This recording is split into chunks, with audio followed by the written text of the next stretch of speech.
ആ ഗുരുവായൂരപ്പ, ഞാനിപ്പോൾ നിങ്ങളോട് പറയാൻ ഉദ്ദേശിക്കുന്നത്, കുറച്ച് പേര് എന്നോട് വാതരോഗത്തിന് എന്താ ചെയ്യുക എന്ന് ചോദിച്ചു.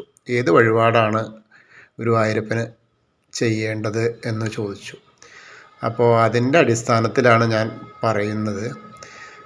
ഗുരുവായൂരപ്പന് ഏറ്റവും പ്രധാനം വാതാലയേശനാണ് ശരിക്കും ഗുരുവായൂരപ്പൻ. അപ്പോൾ വാതരോഗത്തിനിപ്പോൾ നമ്മൾ കേട്ടിട്ടുണ്ട്, ഇവിടെ വന്നിട്ട് മേൽപ്പത്തൂരും അതുപോലെ എല്ലാവരും വാതരോഗം മാറാൻ വേണ്ടിയിട്ട് ശ്രമിച്ചു, ഭജന ഇരുന്നു, അങ്ങനെയൊക്കെയാണ് ഭജന ഇരിക്കലും ഇതൊക്കെയാണ് ഏറ്റവും കൂടുതൽ ആയിട്ട് ചെയ്യുന്നത്. പക്ഷെ അതിലും ഏറ്റവും ഒരു ഒറ്റമൂലി പ്രയോഗം പോലെ ഉള്ള ഒരു കാര്യമാണ് ആ വാതരോഗം മാറാൻ വേണ്ടിയിട്ട് നമ്മളെ കടുക് ഇല്ലേ, വളരെ സിമ്പിളാണ്. ആ കടുക് വാങ്ങിയിട്ട് ഗുരുവായൂരപ്പന് സമർപ്പിക്കുക. ആ കടുക് വാങ്ങിയിട്ട് ഗുരുവായൂരപ്പന് സമർപ്പിച്ചാൽ വാതരോഗം മാറും എന്നാണ് ഇപ്പോൾ ഞാനിവിടെയൊക്കെ എന്നോട് പറഞ്ഞ ആളുകൾ എന്നോട് പറഞ്ഞിരിക്കുന്നത്. പഴയ ആളുകളൊക്കെ പറഞ്ഞ ആ കടുകിന് അത്രയും പ്രസക്തിയാണ് അവിടെ.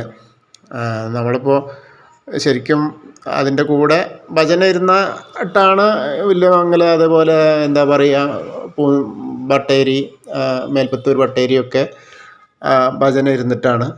ഭജന ഇരിക്കാൻ പറ്റുന്നവർ അതും അതിൻ്റെ കൂടെ ഇതും കൂടി ചെയ്താൽ വാതരോഗ ശമനം ഉണ്ടാവുമെന്നാണ് പറയണത്. ഇവിടെ പല ആളുകളും അവർക്കൊക്കെ അനുഭവമുള്ള കാര്യമാണ് എന്ന് പറഞ്ഞു. അപ്പോൾ അതിൻ്റെ പുറത്താണ് ഇത് പറയുന്നത്. പലപ്പോഴും പലരും അത് ചെയ്യാറുണ്ട്.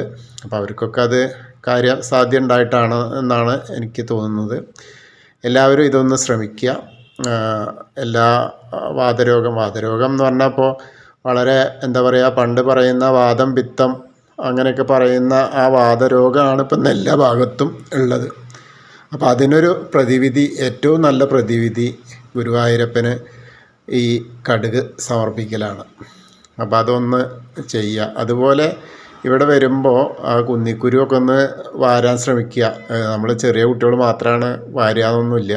കുന്നിക്കുരും മഞ്ചാടിയൊക്കെ പാടെ ഉള്ളതൊന്ന് വാരിയാൽ നമ്മുടെ അസുഖങ്ങൾക്കൊക്കെ ശമനം ഉണ്ടാവും എന്നൊക്കെ പറയുന്നുണ്ട്. അപ്പോൾ അതൊക്കെ ഒന്ന് ശ്രമിച്ചോളുക. അപ്പോൾ ഏറ്റവും നല്ലത് ഭക്തിയാണ് കേട്ടോ. ഏറ്റവും കൂടുതൽ വേണ്ടത് ഭക്തിയാണ്. ഭക്തി കൊണ്ടാണ് ഗുരുവായൂരപ്പനെ പ്രസാദിപ്പിക്കാൻ കഴിയുള്ളൂ. ഭക്തരിൽ ദാസനാണ് ഗുരുവായൂരപ്പൻ.